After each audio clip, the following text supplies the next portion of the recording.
To educational channel. आइए शुरू करते हैं क्लास 12th का केमिस्ट्री का पोर्शन। पहला चैप्टर ठोस अवस्था। आइए बात करते हैं ठोस अवस्था की। आपको दिख रहा होगा ठोस अवस्था। पदार्थ की 3 स्टेज होती हैं, ठोस, द्रव और गैस। पहले स्टेज के बारे में इसमें बात की गई है ठोस अवस्था। यदि ठोस अवस्था की विशेषता की बात करें, ये दृढ़ होते हैं, इनका आकार व आयतन निश्चित होता है, अर्थात ये पात्र के आकार व आयतन पर निर्भर नहीं करते। इनके अवयवी कण निकटतम उपस्थित होते हैं। इसके अतिरिक्त इनमें अवयवी कण प्रबल, स्थिर और विद्युत आकर्षण से जुड़े होते हैं। ये असंपीडित होते हैं। इनका घनत्व द्रव और गैस से अधिक होता है।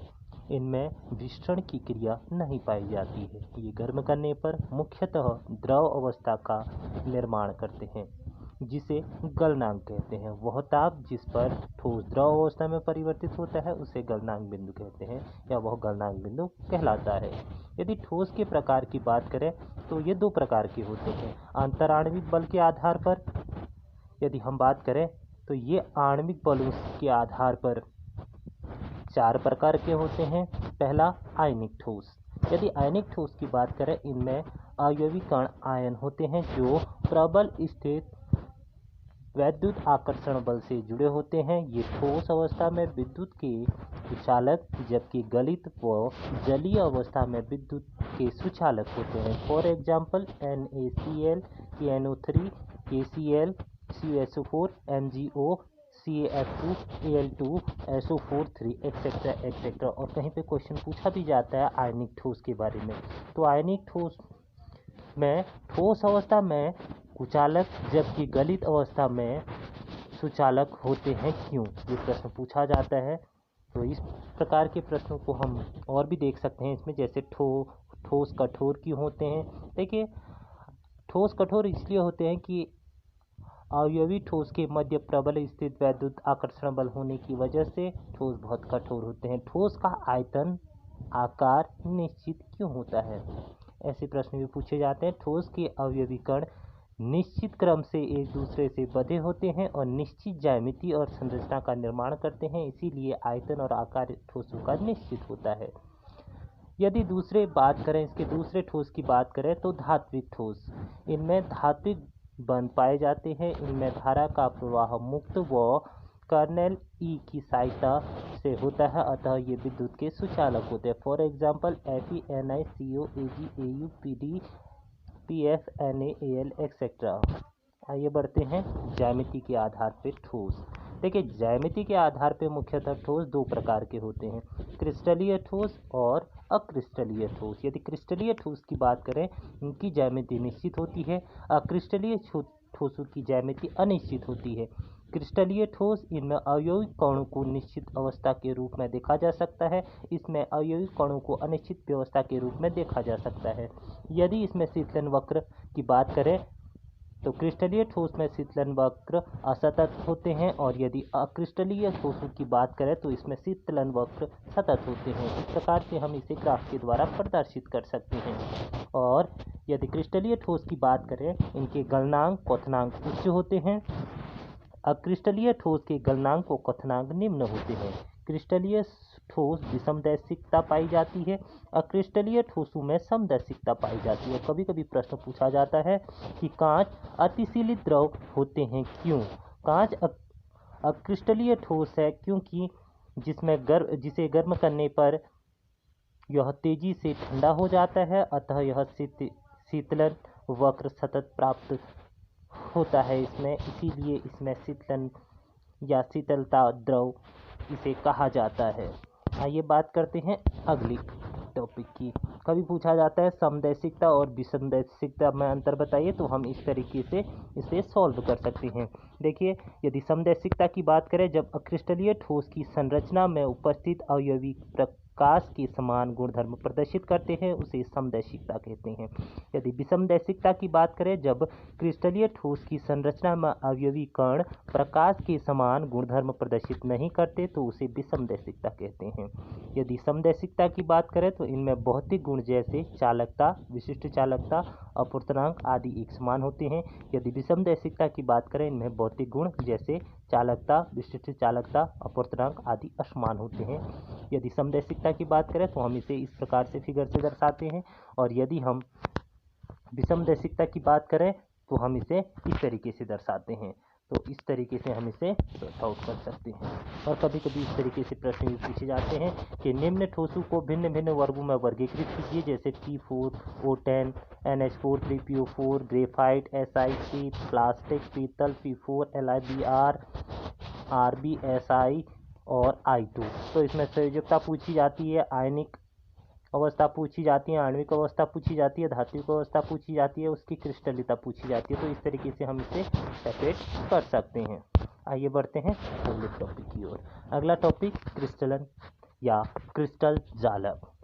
XYZ तीनों अक्षों पर अवयवी कणों को व्यवस्थित करने से बनी जालक संरचना क्रिस्टलीय जालक कहलाती है। क्रिस्टलीय जालक में अवयवी कणों को बिंदु से प्रदर्शित किया जाता है, जिसे क्रिस्टलीय बिंदु कहते हैं। यदि अगले टॉपिक की बात करें तो एकक कोशिका, इकाई सेल। क्रिस्टलीय जालक में पाई जाने वाली छोटी छोटी पुनरावृत्ति इकाइयाँ एकक कोशिका कहलाती हैं। इस प्रकार से हमने एक यहाँ पे एकक कोशिका बनाई है। इस एकक कोशिका में देखिए, एक जो इसका कोष्टक बना है इसे एकक कोशिका कहेंगे हम। इसके बीच में जो पॉइंट्स हैं इसे हम जालक कहेंगे, जैसे ये वाला पॉइंट्स, ये जालक कहलाए जाएंगे। यदि इकाई सेल के पैरामीटर की बात करें तो इसे अल्फा, बीटा, गामा, ABC के द्वारा दर्शाया जाता है। तो XYZ इसके कौन से हम दर्शा सकते हैं। आइए बढ़ते हैं अगले टॉपिक की ओर। अगला अंतः केंद्रित घनीय एकक कोशिका। इसमें अवयवी कण कोने के साथ किन्हीं दो फलकों पर उपस्थित होते हैं। इनमें प्रति एकक कोशिका अवयवी कणों की संख्या 1/8 गुणा 8 धन 1/2 गुणा 2 बराबर 2 होती है। तो इसे हम SCC या SCC, BCC, FCC और अंतः केंद्रित के द्वारा प्रदर्शित करते हैं। आइए बात करते हैं CC की। यदि CC की बात करें, इसे संकुलन दक्षता कहा जाता है। किसी संपूर्ण क्रिस्टलीय जालक में उपस्थित अवयवी कणों के आयतन को संकुलन दक्षता कहते हैं। संकुलन दक्षता निकालने के लिए हमें घन के अवयवी का आयतन बट्टा संपूर्ण जालक का आयतन गुणा 100 कर देना होगा, और हम संकुलन दक्षता या CC ज्ञात कर सकते हैं। यदि हम सरल घनी इसकी अंतः एकक कोशिका में SCC की बात करें, सरल घनी की दक्षता SCC, तो इसमें अवयवी कण केवल तो कोनों पर ही उपस्थित होते हैं। यदि अवयवी कणों को गोला माना जाए तो कोनों के गोले एक दूसरे को स्पर्श करते हैं, अतः सघन घनीय की दक्षता कहलाती है, SCC कहलाती है। तो इसे निकालने के लिए अतः भुजा की लंबाई A बराबर 2R होता है, इसलिए संपूर्ण जालक का आयतन हमारा A क्यूब हो जाएगा। इसलिए हम संपूर्ण जालक का आयतन की जगह लंबाई का मान रख देंगे 2R की क्यूब, तो हो जाएगा हमारा 8R क्यूब। तो गोले का आयतन हमारा हो जाएगा 1 × 4/3 एन R क्यूब। तो इस तरीके से हम इसे दक्षता निकाल सकते हैं। 4/3 R क्यूब बट्टा 8R क्यूब, पाई पूरी वैल्यू कट जाएगी और हमारा π/6 रहेगा। पाई की वैल्यू 3.14 × 100 रख देंगे, हम इसे परसेंटेज में निकाल सकते हैं। तो इस तरीके से हम इसकी वैल्यू 52% ज्ञात कर सकते हैं। यदि BCC दक्षता की बात करें तो इसमें अवयवी कण कोने के साथ केंद्र पर उपस्थित होते हैं, जिसमें केंद्रीय गोला सभी 8 गोलों को स्पर्श करता है, अतः दोनों कोनों के गोले एक केंद्रीय गोले में या एक केंद्रीय गोले से जालक के आयतन की गणना हम निम्न प्रकार से कर सकते हैं। इसे करने के लिए हमें यहाँ पे BCD, हमें यहाँ पे इस तरीके से इसकी वैल्यू B, C और D त्रिभुज से लेना होगा। पाइथागोरस प्रमेय लगाएंगे तो हमारा BD का वैल्यू आ जाएगा √2a, और दूसरा ABD, और दूसरा हम इसी से ले सकते हैं ABD। हमने इसका एक पार्ट इधर अलग से फिगर बनाया है, तो हम यहाँ पे ले सकते हैं। हमने इसे फिगर यहाँ पे समझ में नहीं आ रहा है, इसलिए इसे अलग से बनाया है। तो ABD से हम ज्ञात कर सकते हैं। इसमें भी हम त्रिभुज का क्षेत्रफल निकालेंगे। हम इसे A बी डी। ये बी वाली भुजा के लिए निकालेंगे तो इसकी वैल्यू रखेंगे तो हमारा ए बराबर 4π/√3 निकल आएगा। तो इस प्रकार हम भुजा की लंबाई ए बराबर 4π/√3 रखेंगे। संपूर्ण जालक का आयतन हमारा ए क्यूब, तो हमारा इसकी वैल्यू आ जाएगी ए की 4π/√3 का होल क्यूब। तो यहाँ पे हमारा गोले का आयतन हो जाएगा 2 × 4/3πr³।